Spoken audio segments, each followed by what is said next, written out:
Bonjour à toutes et bonjour à tous. Lors d'une interview sur CNews, l'ancien ministre des Affaires étrangères Hubert Védrine face à Sonia Mabrouk rappelle que Gaza c'est l'enfer sur terre, et qui était la plus grande prison à ciel ouvert avant le 7 octobre, et que maintenant c'est toujours une prison à ciel ouvert et que c'est toujours l'enfer sur terre mais en pire. Ça, Hubert Védrine a reconnu des tirs de soldats se sentant menacés, disent-ils, par la foule.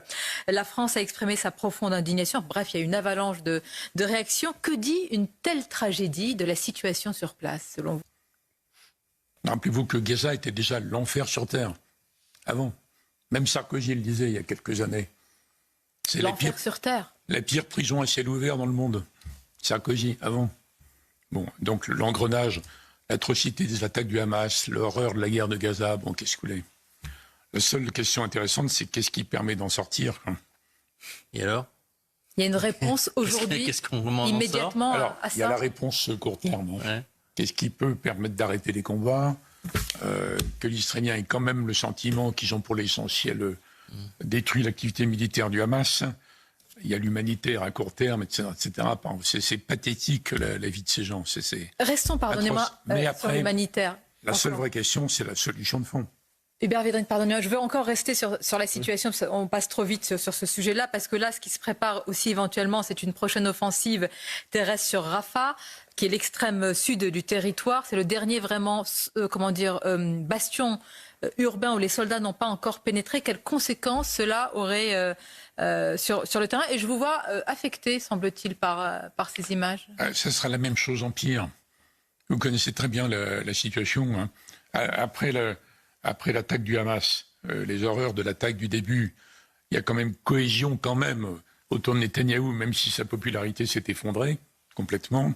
Et il n'y a pas de puissance en Israël ou à l'extérieur qui puisse arrêter l'action de l'armée israélienne par rapport à ça. Parce que l'idée d'éradiquer le Hamas, qu'ils n'arriveront jamais à faire complètement, parce que c'est un système aussi politique que militaire en fait, et il n'y a pas de porte qui puisse l'arrêter.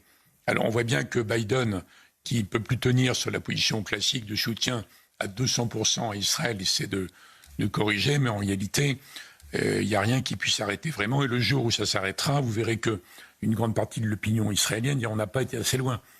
On n'a pas détruit tout le Hamas. Il reste des dégâts dangereux, etc. Donc il faut revenir à la seule question qui, en effet, m'affecte, moi. Parce que dans ma vie au pouvoir très longue, j'ai participé à presque tous les processus de paix.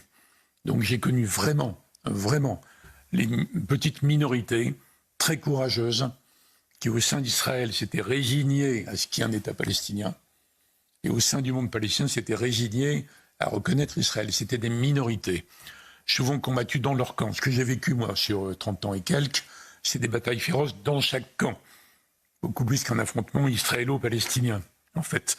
Mais rappelez-vous que Sadat avait été assassiné par un islamiste égyptien, que Rabin a été assassiné par un juif fanatique appartenant à des partis qui sont représentés dans le gouvernement de Netanyahou, pas le cabinet de guerre.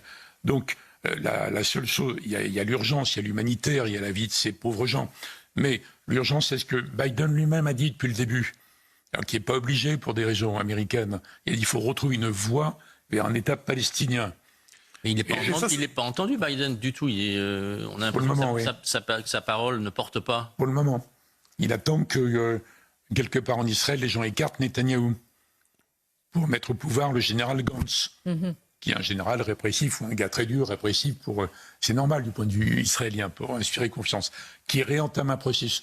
Le jour où il y aura un nouveau processus, un nouveau Premier ministre, soutenu par la Maison-Blanche, j'espère par les Européens, les Arabes, etc., où ils auront sorti un leader palestinien de prison, qui va redevenir l'interlocuteur. Vous pouvez dire son alors nom. qu'ils ont tout fait... c'est le Barghouti. J'en sais rien, mais en tout cas, dès que le processus aura redémarré, les cinglés des deux côtés vont essayer de les éliminer. Donc il faut avoir en tête, quand je raconte le processus de paix, c'est pas pour raconter ma vie, c'est parce que dès que ça va recommencer, les mêmes extrémistes fanatiques qui n'acceptent aucun État palestinien ou pas du tout Israël vont recommencer. Donc il faudra recommencer avec beaucoup de force, de détermination. Et là, on retombe sur un délai comme sur l'affaire de l'Ukraine et l'OTAN, assez court.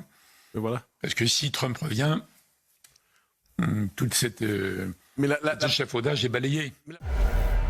Et vous, que pensez-vous de l'analyse de l'ancien ministre des Affaires étrangères Hubert Védrine sur la situation à Gaza? Donnez votre avis en commentaire.